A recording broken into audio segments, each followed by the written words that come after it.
following video will cover carbohydrates of subtopic 2.3.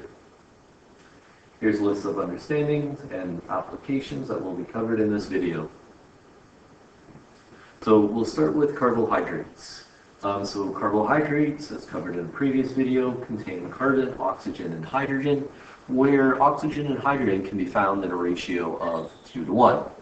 Carbohydrates can be classified as monosaccharides, disaccharides, or polysaccharides. So we'll go through each one of those and examples that you should know for each one. So monosaccharides are single sugar units, and basically this is the simplest form of a carbohydrate. Examples of carbohydrates include glucose, ribose, and fructose. These would all be considered monosaccharides. As covered in a previous video, you do need to know how to draw the structure of glucose and ribose, but not fructose. Now, you can have monosaccharide units that join together, and when you have two monosaccharide units that join together, this will create a disaccharide. And those two monosaccharide units are joined together by a covalent bond. And when they join together to form that covalent bond, they get linked together by what's referred to as a condensation reaction. This condensation reaction will also result in the creation of water. The following diagram demonstrates a condensation reaction between two glucose molecules. So here we have one glucose molecule, we have a second glucose molecule. Here we have carbon 1 and carbon 4 of the other glucose molecule. So the hydroxyl group on carbon 1 is going to combine with the carbon on carbon 4 of that additional, of that second glucose molecule. You'll get a covalent bond that forms between carbon 1 on one glucose molecule and another covalent bond that forms between that same oxygen atom and carbon 4 on the adjacent glucose molecule. This is referred to as a glycosidic bond, this type of covalent bond.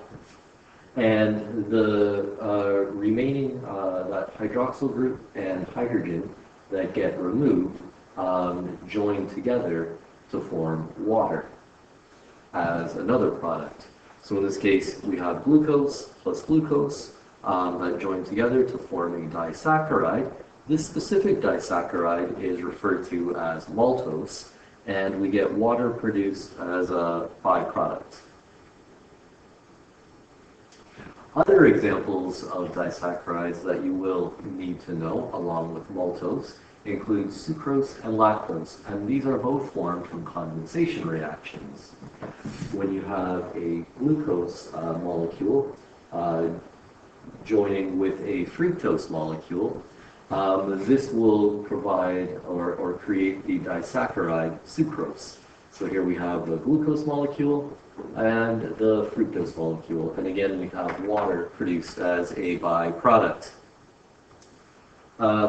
In the formation of lactose, we have galactose plus glucose joining together to form the disaccharide lactose.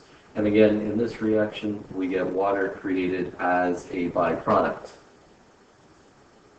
So the three disaccharides that you need to know include maltose, sucrose, and lactose.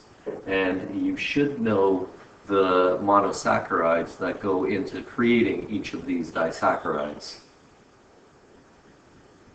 The following animation will demonstrate a condensation reaction between two glucose molecules.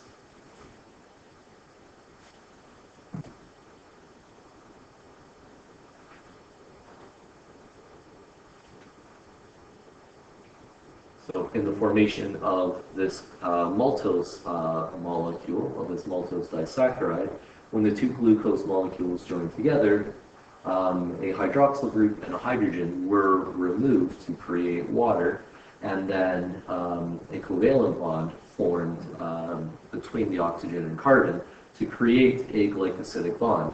In this case, we can refer to it as a 1,4 glycosidic bond, in that we have carbon number 1 and carbon number 4 being joined together in this bond. And then technically, we could refer to this as an alpha 1,4 glycosidic bond, as it is two alpha glucose molecules joining together. When we have many monosaccharide units linked together, this will create a polysaccharide. So this is where we get many monosaccharide units linked together. The examples include things like starch, glycogen, and cellulose. All are composed of glucose molecules, but glucose molecules that are linked in different ways. And the diagrams just give an indication of what these different polymers look like. So going through each of the polysaccharides, we'll start with starch. Starch is a polysaccharide that is made by plant cells, and it is used to store large amounts of glucose. And basically, in this energy store, glucose molecules can be added or removed. So we have a long chain of glucose molecules linked together, and glucose molecules can easily be taken off at the end of the chain or added to the end of the chain. There are two forms of starch that exist. There is amylose, which is considered an unbranched version of starch, and there's amylopectin, which is branched. So when we talk about branched versus unbranched in the following diagram, we have the amylose. So we literally just have a straight chain of glucose molecules linked together. When we talk about amylopectin, we do have a chain of glucose molecules linked together, but coming off of that chain are additional branches or chains of glucose molecules. So amylopectin, can make it easy to add and remove glucose molecules from, because there's many different locations to do that. So in starch, with these glucose molecules being joined together, it is the alpha form of glucose that is involved in creating starch. So just a reminder that with the alpha glucose, this is the hydroxyl group on carbon number 1 that is below the plane of the molecule, or pointing down. The other form of glucose that can exist is beta glucose, and this is where the hydroxyl group is above the plane of the molecule, or you can say pointing up. And so when starch is created, it is 1,4 linkages that are joining those glucose molecules together. So if we have our diagram of these individual, the starch molecule with these glucose monomers joining together, it is carbon number 1 being linked through an oxygen to carbon number 4 on an adjacent molecule. And so this will create these 1,4 linkages.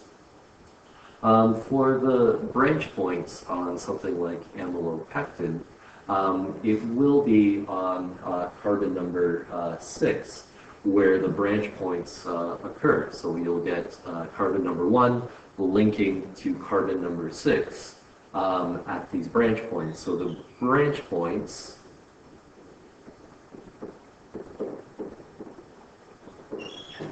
have alpha 1,6 glycosidic bonds at those branch points.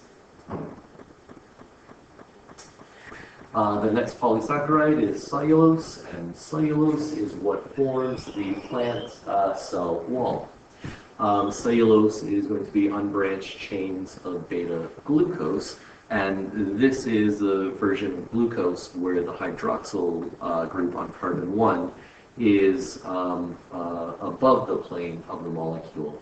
And this will change the orientation of how those glucose molecules link together. So it's still 1,4 linkages, but we refer to them as a beta 1,4 glycosidic bond.